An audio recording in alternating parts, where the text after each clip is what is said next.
destroys Russian UAV, 2 helicopters, 26 servicemen. In the east of Ukraine, the country's armed forces destroyed 2 Russian military helicopters and an unmanned aerial vehicle, as well as exterminated 26 invaders. This was announced on Facebook by the East Operational and Tactical Grouping, Ukrinform reports.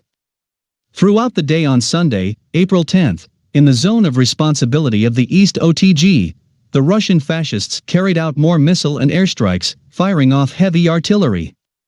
Having returned fire, the Ukrainian defenders killed 26 servicemen, an armored combat vehicle, 2 military trucks, 2 helicopters, and a UAV, the statement reads.